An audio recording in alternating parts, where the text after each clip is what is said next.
Good morning, good afternoon, and good evening, you all. Welcome to the Ultra Catalyst podcast. My name is Stephen Nosek. I am your host. Just a recap for you if you're just listening or watching us on YouTube now. This is a podcast where we dive into those special moments where people have these pivotal decisions. Essentially, they ignite change in their life. They go from living their old self into their new self, and then they start living a better life, whatever that looks like. So we're going to be talking to all different kinds of guests with all different kinds of backgrounds this year. And there's those special occasions where it just might be me rambling about whatever. But today, let me tell you something. We got a special guest today. My dear friend, fellow Ironman, fellow Arte brother, Bruce Lemen. Welcome, sir. How are you today? I'm doing great, Steve. It's great to see you. Always great to talk with you. Likewise, man. We've been connecting, for almost 5 years 5 years. now? Yep. Yeah, it's about 5 years. And we had the pleasure of going down and meeting in La Quinta, California to run in the Ironman 70.3. That was your first one, wasn't it? That was my first one. Yeah, I got best shape in my life. And then, it was one of the best days of my life. And I'm glad you were there, and your brother too. Yeah. Yeah, that was, we had Chris and Gail, right? Gail, yeah, good Yeah. memory. Yeah, that was an awesome thing. As I was mentioning before, we hit record. I got my photo that you sent me on the wall. It's blown up. And I look at it every day because that was some true good times. And each one of us had our own struggles, but we made it and we finished. Yeah. Yeah, I can't wait to talk more about it. I know, me too. We're going to get into it. Now, first up, let me get quickly into your background. So I've known you for about 5 years. We've had multiple conversations in person, over the phone, video chats. Can you just tell the audience just a little bit about yourself, whatever aspect you want to get into? Sure. Yeah. Well, I was born in Council Bluffs, Iowa, and I don't think I've talked to you about this, but my great-great-grandfather founded what's now called in Council Bluffs Children's Square. It basically is an orphanage. And when I was born, I grew up on the orphanage property ground on a house, kind of separate from all the orphanage homes where they lived. And it still exists today. And so, but yeah, I graduated high school, went to Iowa State University, and kind of foreshadowing kind of a lot of things that have happened in my life kind of revolved around alcohol. And I know we're going to get into that. But I started college 3 years after Animal House came out. And unfortunately, my college career resembled that movie just a little bit too much. So, but no, I met my then girlfriend, now wife, not long out of college. And we got married. We're going to celebrate our 30th anniversary in May. And we've got 2 kids. I know, right? She's awesome. We get twins, 25-year-old twins, boy-girl twins. Philip, who lives in Des Moines, and Sophia lives in Colorado. And so we just feel very blessed. A lot of beautiful things happen in our life right now. Oh man, that's awesome. I didn't know that, and I do recall Animal House. And it's funny you say that your college days were like that, and I'd say my days before college and into college probably looked like that too. For many years, off and on for 25 plus years. But yeah, no, I completely understand that life is a party, right? You got to explore and find your way and get to know your surroundings and whatever else that might mean, right? That's right. Now, from that, I'd imagine you probably are familiar with doing keg stands and beer games and all kinds of other things, right? Oh yeah, all kinds of stuff. I got to tell you something. I had the best friends growing up. It was old school, and then you went to the school in your neighborhood, and it's a little different now where there's people get bussed around, and that works great. But we grew up, and we just I had the same friends from literally kindergarten all the way through high school, and so we had each other's backs. It was a great group of friends, but kind of one of the things that we started doing kind of early was we found alcohol. And it wasn't like a big deal when we were younger, but in junior high we had a friend that worked at one of the local pizza places, and he would sneak some beer out the back door to us. And yeah, it's just kind of mischievous that we got into. And I mean, nobody got hurt, but it really created some problems later on. Got into some habits that were not very good at all. Yeah. Yeah. No, I'm right there with you, man. We've been walking in similar shoes, just in different parts of the country and different time frames, right? So, Yeah, that's right. so I know you were telling me you've been sober over 10 years now, I think. Is Yeah, I that just right? had my 10-year anniversary on Saturday, February 4th. Oh, shoot, man. Perfect timing. Or about a week after that. That's right. What was the decision that you had? Let's dive into that really quick as like a catalyst. What was going on in your life at that time that you just said enough is enough? What was going through your head around that time? Well, this is actually my second time through getting sober. Okay. Thankfully, a few months after I graduated college, my family saw that I was really in trouble and they did an intervention on me. So I was 23 at the time and I accepted help and I stayed sober for about 15 years. And then I started to drink again and things were okay. But when they went south really fast. Hmm. And I'll say this to you, Stephen, at this point, um, okay, I would have been like around pushing 50 years old, and I Hmm. could see things were so far out of control. And one day, actually, it was after my last drunk, my son said something to me basically on how much I'd been drinking that night. And Stephen, I could see it all. I could see that if I didn't take action right then, it was like a fork in the road moment, Stephen. Just like Hmm. it, and it was really a God moment. It was a real spiritual experience because I could really feel. I was scared to death, but I was like comforted too at the same time because I knew I needed to take action, and I needed to go back and ask for help, and because I could see it. I was going to be that guy that lost his family, his kids would Hmm. never talk to him again, lose my job, my house, everything, my health. Yeah. I've had friends die of alcoholism, so I could just see it. I mean, it was like a vision. And so anyway, I knew who to call. I had a friend who had been sober for at that point like 25 years. And told him what was going on. He says, Bruce, let's come have coffee and let's go do this thing. But really, it came I'm grateful for the bottoms I've had in my life because sometimes Hmm. that's what I need in order for me to, if I know I'm veering off, I need to hit a bottom for me to really, I need a hammer over the head to kind of get it. Like, and so that was a bottom for me. But thankfully, I mean, it was just a God thing. And I'm just Yeah. grateful that it all happened the way it did. That's fantastic. Looking at myself, I've been sober for a little more than 4.5 years, Right. and very similar, right? I scraped the bottom several times throughout life. There was years of nothing, and then back at it, and then this last time, very similar. I just had one of those moments where I looked around and I said, if I continue down this path, it's going to get very dark. It's going to get lonely, and a ton of people are going to hurt. And it could be me hurting them unintentionally, right? Yeah. From like driving or whatever, right?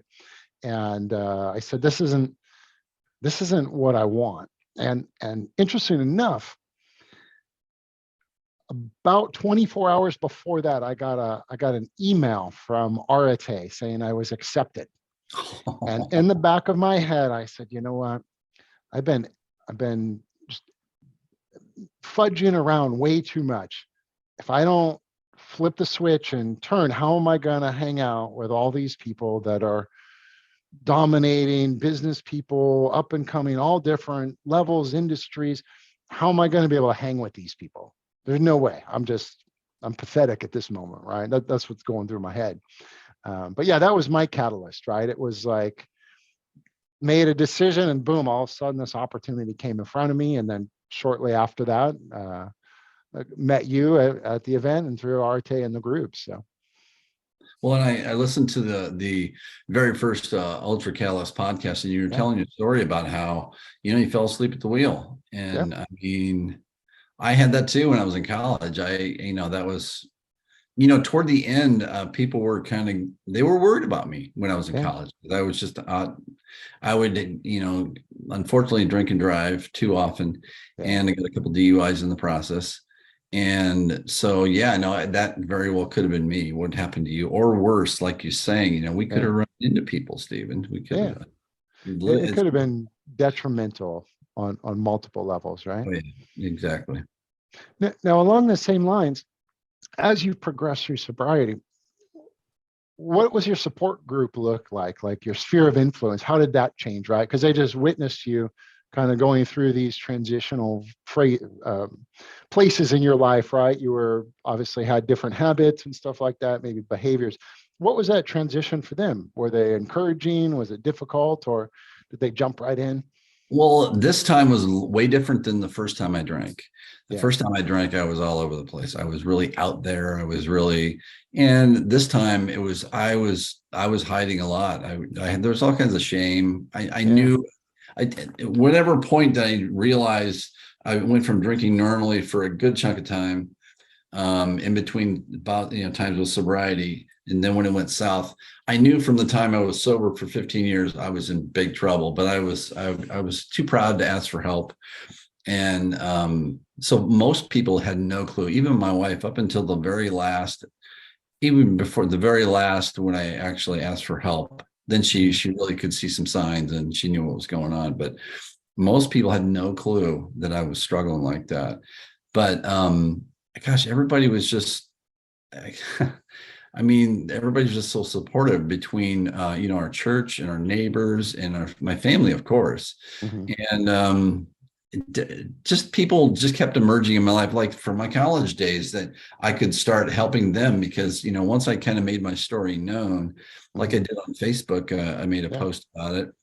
I mean, literally, like I made that Facebook post and somebody I met, believe it or not, in preschool, in Oh, wow. preschool, like like literally one of my oldest friends, Yeah.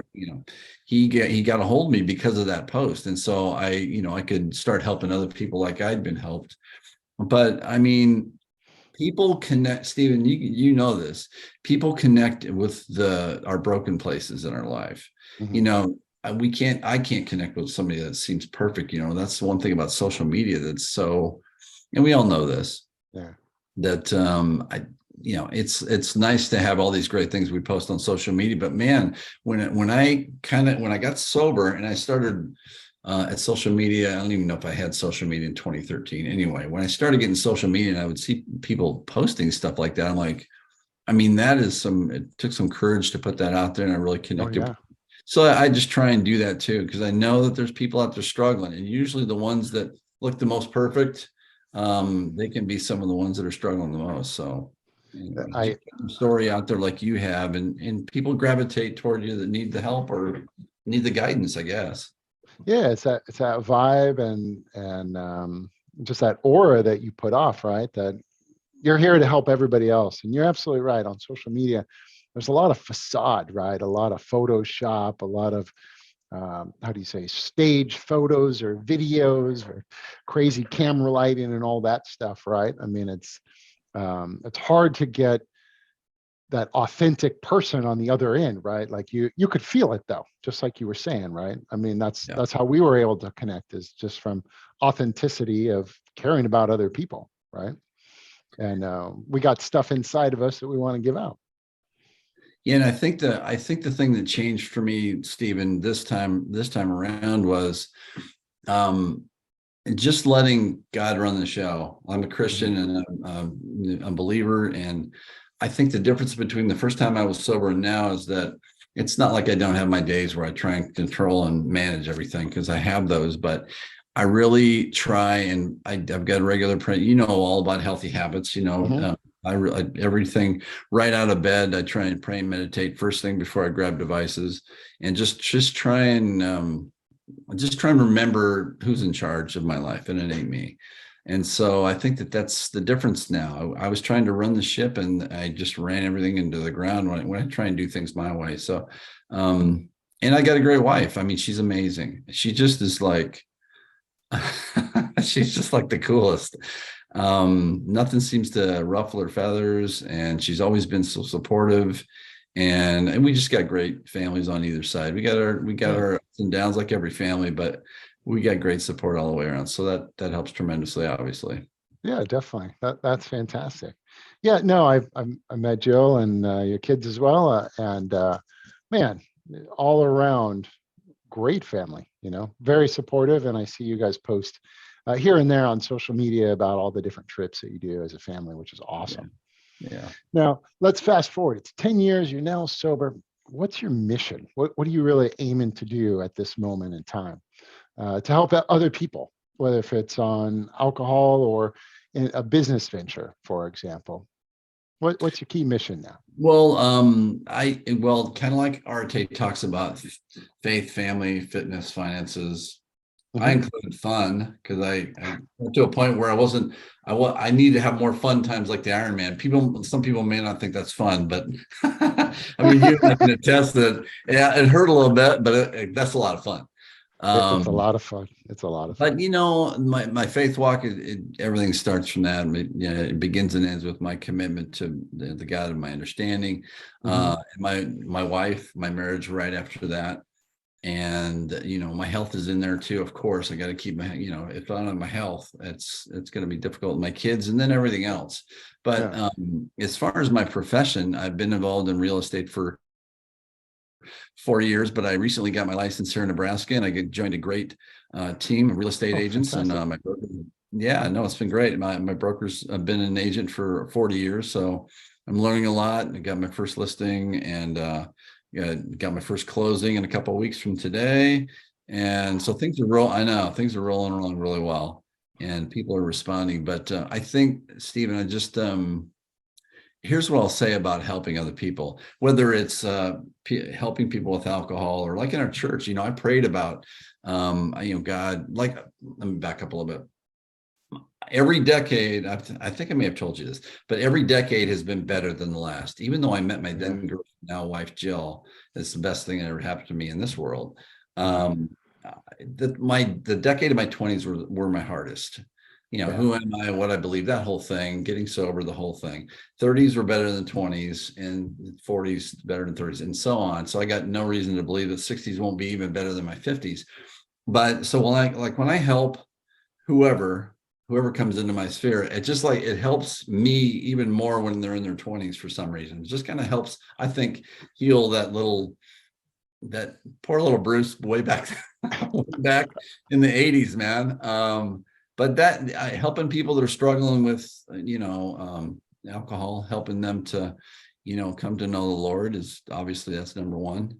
But just trying to be a positive influence whoever I come across, because I mean, that are people that are around me. I don't have too many negative people. It's just like, Yeah. as you and I through Arte, man, it's just like you got to protect your energy.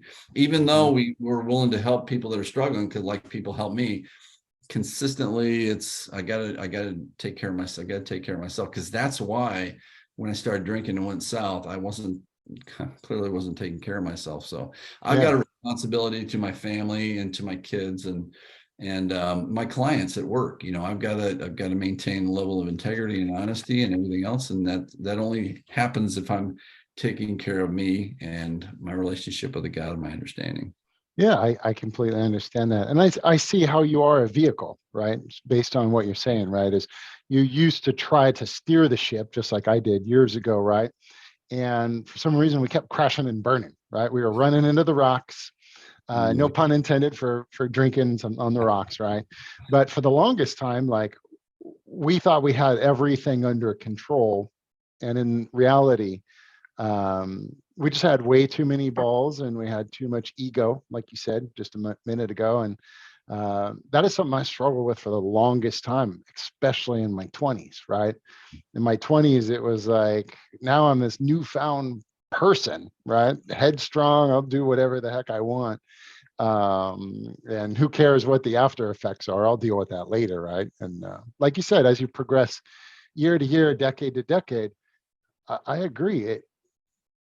My 20s were better than my teens, my 30s were better than my 20s, and so on. And even right now, the last 4.5 years are better than all those ones put together, right? Like it's just the quality of people, the way I view myself in the world, the way that I help others, and what I'm looking to do. It's a complete 180. So I definitely understand what you mean as far as how you prioritize everything from walking. I think you said walking the line of faith. I think is how you put it. That's awesome. Yeah.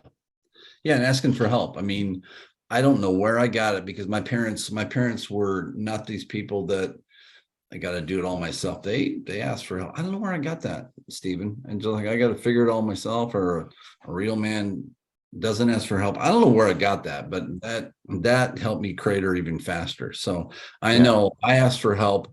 People ask for help for me. It's just that's the way life is. I think that we need each other and we help each other out, and we have these relationships like you and I have. So Yeah. if I need help, I know I can give you a call, and vice versa. 100%, 100%. And we've done that a few times. You've helped me Oh quite a yeah. bit of times. Yep. So let's switch gears into sports.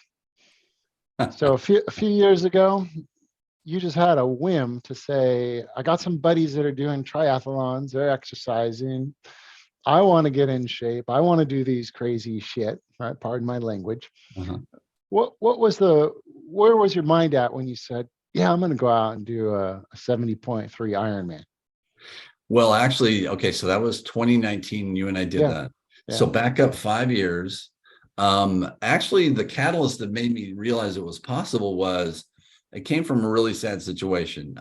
A gal that was like a second mom to me got sick with lymphoma, and I decided to partner up with Team in Training, Okay. Yeah. and they taught me how to do a triathlon. It was an Olympic distance triathlon, about Okay. half the distance of what you and I did in Palm Springs.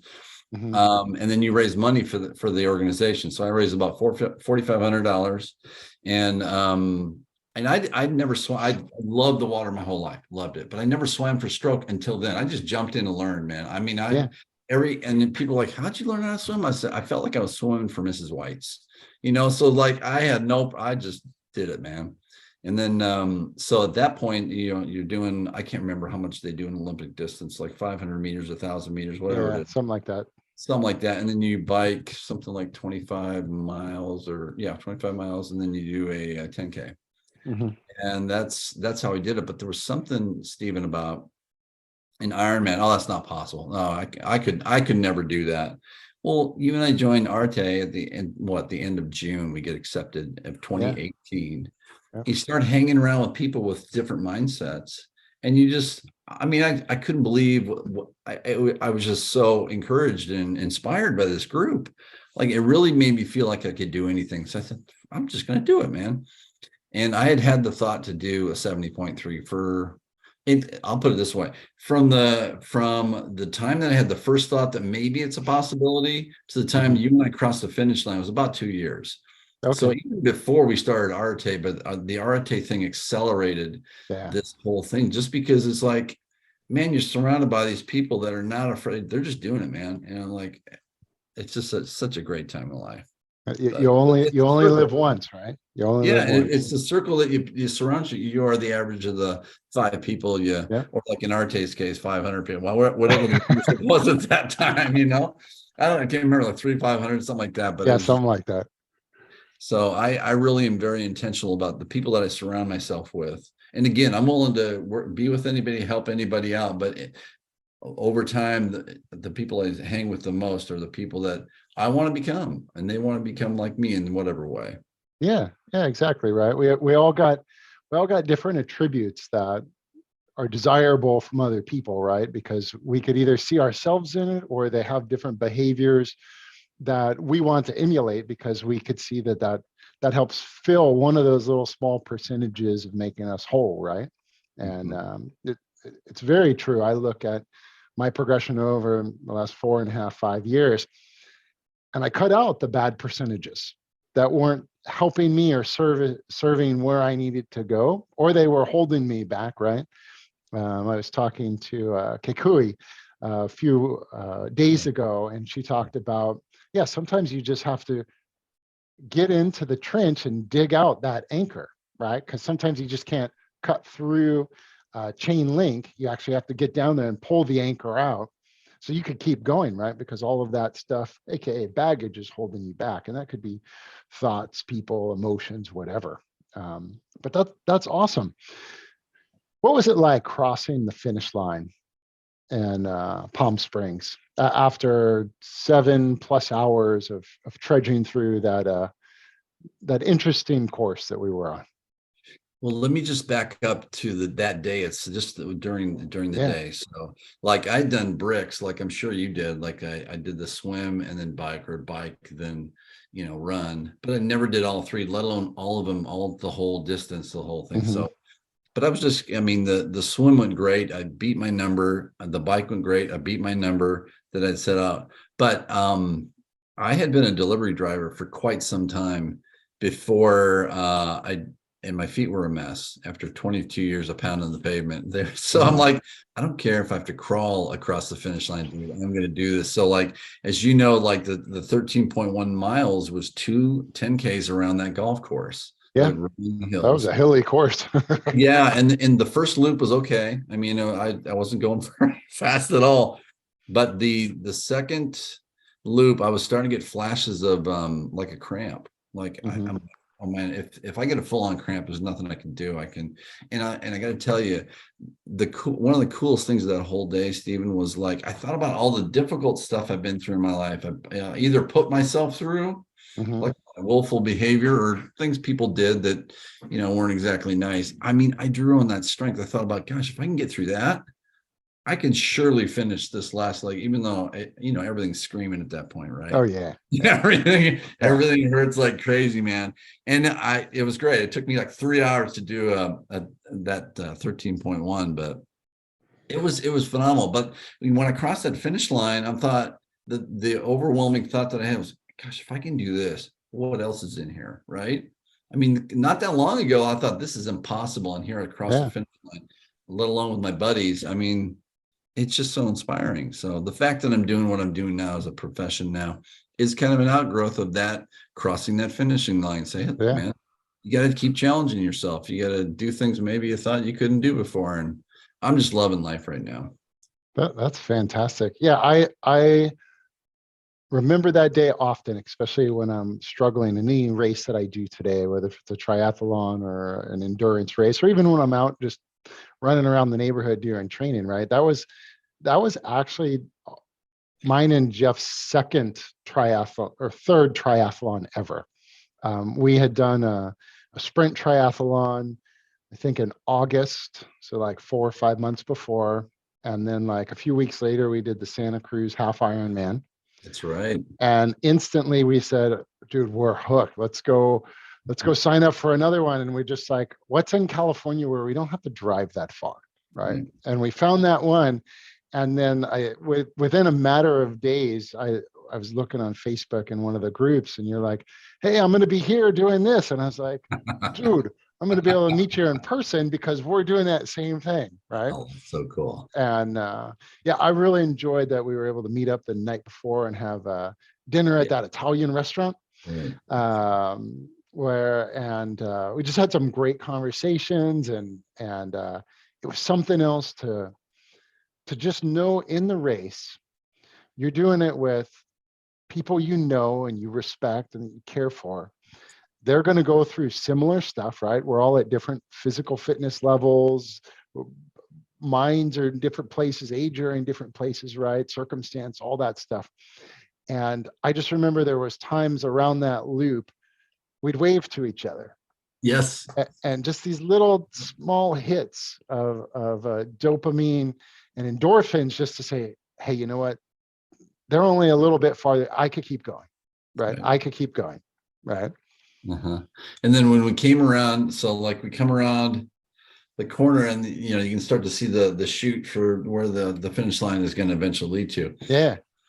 First person I looked up and I see Gail is turned with his back to me, and his wife's right there. She must have tapped him on the shoulder. He turned around and he goes, like that. And then I saw my family and giving everybody a high five. And my daughter, we're signed up for a half marathon in Fort Collins at middle of April. So Oh, we'll nice. see how that goes at altitude, man. But I mean, it's just, I'll obviously never forget it. Yeah. Do you ever foresee yourself attempting to do another triathlon in the I do. future? I do. Like I do want to get back to Indian Wells and do that one again. But I'm not sure about the full. But I said the 70.3 was impossible. But I mean, look what we're talking about. I surrounded myself with people like you. You've done the full. You've done, gosh, didn't you run like 56 miles or something like that?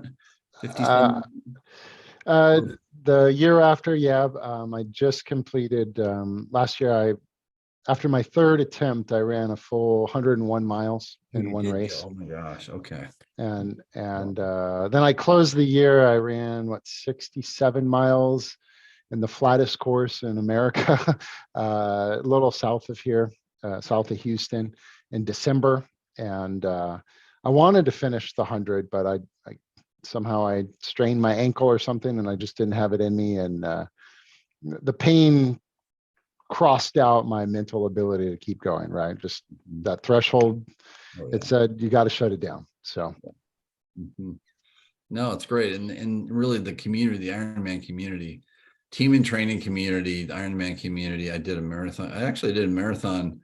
I've done one marathon. It was 2005. It's kind of the similar circumstances. Yeah. Found out somebody was sick and did team and training. They taught me how to do a marathon, and I raised over $8,000 for that one. And that community is great. I mean, if anything else and nothing else, I really crave being around those people just because Yeah. they're I mean they're winners. I want what they have. They just have the right mentality and mindset. Anything's possible. Yeah, I love that mantra that you said a few times, right? It's being around good community and recognizing that anything is possible, right? The biggest limitations are usually right up here, right? Mhm. Now, obviously, we can't be Michael Jordan, LeBron James, Kobe Bryant, any of these folks, right? But we can be those folks in other aspects of our life, right? And Yeah. that could be from community service or helping people, right? You talked about raising money for team and training. That's a noble cause, and that's a great organization. Well, and I think though, the kind of the anything is possible.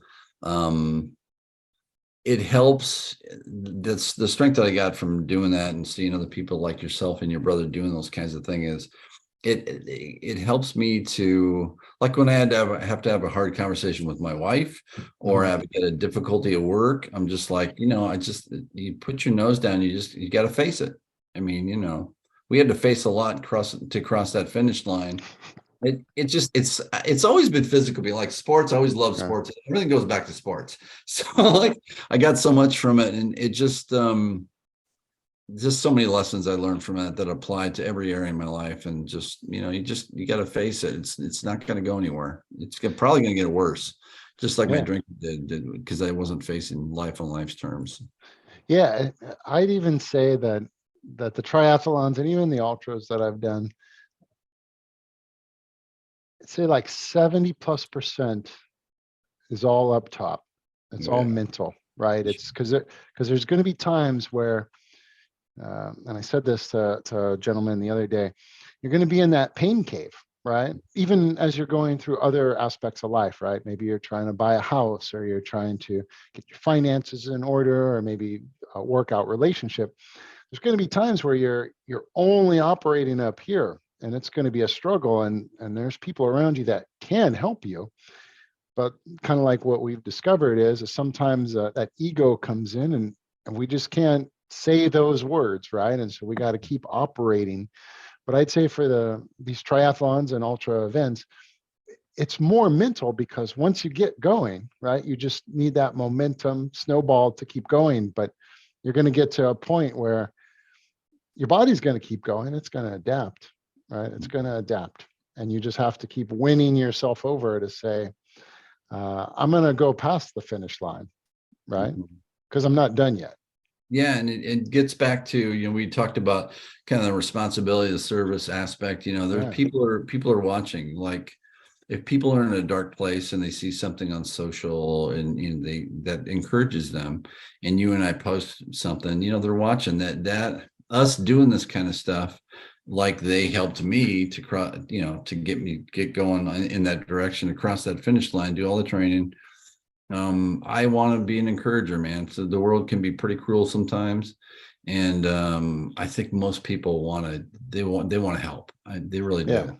So I want to be that guy. I mean, so I can't even just think of all the people that have helped us to get to where we are now today, Oh, Stephen. You there probably are. don't know 99% of them, but I mean, Yeah. it's so I want to be that guy. I'm sick. I just turned 60 last month, and I got more time behind me than in front of me, and then I'm fine with it. So Yeah. that the good thing about that is that there's a sense of urgency now. Maybe there wasn't, maybe even 5 years ago. So I'm just loving life and living it to its fullest, man. I'm really glad that it came on. Yeah, definitely. Happy birthday. Well, Thank you. Bruce, let me ask you this. What would be the top two strategies or techniques that you'd want to share with our audience of how they could lift themselves up from whatever struggles they're in? And what's the best way to contact you if you happen to be someone that could help them? Sure. I think the thing that we've alluded to, just you don't have to reinvent the wheel. Just find people that are doing what you want to do and just hang with them. You don't want to be the smartest person in the room, although that may happen at some point. Then you find another Mhm. room. And people want to help you. Like I said, people want to help. So, and the other thing too that we learned through RTA that really has been ringing true in the last year or two is just like you got to keep promises you make to yourself. I mean, 100%. if you got it on the calendar, I don't care. You got to make it happen, because if we can't trust ourselves, it's just it's going to go sideways pretty quickly.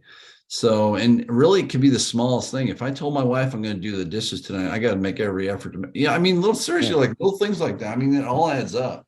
It Oh, isn't yeah. just the big things, and we got to develop trust in ourselves, and in that way, we can help others in the process. Getting a hold 100%. of me, Bruce Sells Omaha on Facebook is probably the best way. Okay. Um, it's my Facebook for my real estate agent profile, and that's probably the best way to get a hold of me. Just DM me on Messenger. Oh, fantastic.